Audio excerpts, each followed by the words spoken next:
అమ్మా భవాని లోకాల నేలే ఓంకార రూపమమ్మా తల్లిని మహిమల్ని చూపవమ్మా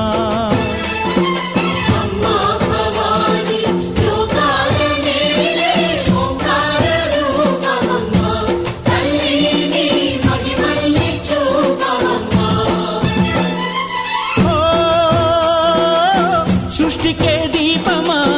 శక్తికే మూలమా సింహరథమే నీదమ్మా అమ్మ దుర్గమ్మ భక్తులను దీవించుమా